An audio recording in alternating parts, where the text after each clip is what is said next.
you were involved in the establishment of Las Cruces and the negotiations with the Wilson Botanical Garden, and how we held on to that. Would you say just a few words ending up? Well, Bob and Catherine Wilson established Las Cruces, of course, as a botanical garden. They acquired the original woods and so on. I happened to get to know them in '68 when I went there with the botany course as an unofficial field assistant and so on.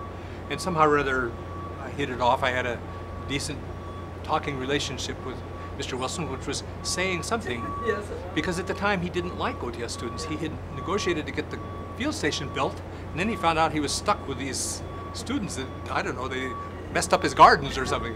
But anyway, he and I always had a speaking relationship. So some years later, Catherine had died, and I had gone down because I was a board member, and so I was available to go down.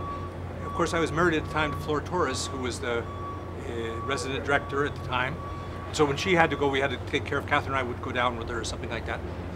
And then, but he was going to sell it. He was going to give it away. He was never going to give it to OTS. It was very clear. He was extremely hostile. He'd burst into our OTS executive committee meetings and so on, and give diatribes and things. He was really unhappy with OTS, and he felt he'd been mistreated and whatever, and he was not going to fall into that same mistake again by giving his property and so on. Anyway, so it fell to me to negotiate with him and see if he could be convinced, what conditions, how to do it.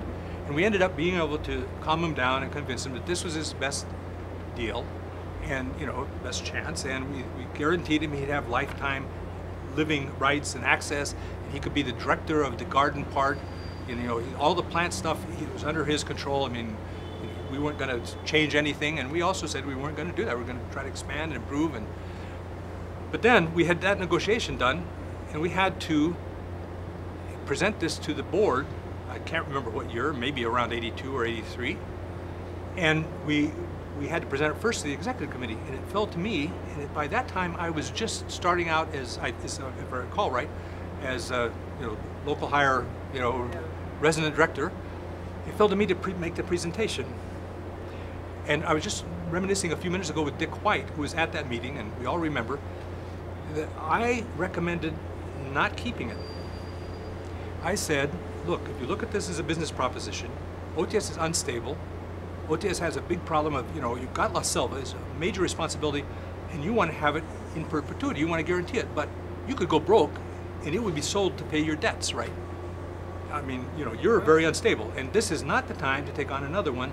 I just said, and I put that down as a null hypothesis. I said, my heart would be on the side of you're keeping it, but my mind says, you've got to be very careful. It's not good business right now, and so on. Well, Jay Savage and Barbara Bentley, there was a lot of discussion on the board, but they stood up, there's an executive committee, and they made impassioned speeches, neither of whom were working there, or had worked there, had students there, as I recall. But they thought we should definitely, and they carried the day, and we adopted it, we went on, and so then we said, okay, we're going to take it, and we had to look for somebody to run it. And one day Luis Diego called me up. He had been director of the National Museum. He says, I can't stand the cities and museum and bureaucracy and stuff. Would you hire me down there? And I said, what? Are you kidding? You would go there.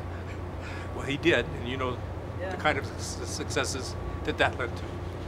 And we also got started, based on that, we went on to start seeing how you had to have quasi-endowments. You had to start making financial stuff, and so we set up, I don't know if they're still running or not, we had endowments for each of the field stations that people could give to. They could give to all of OTS, they could give to a field station, there were some other, they could give to the education program, and so on.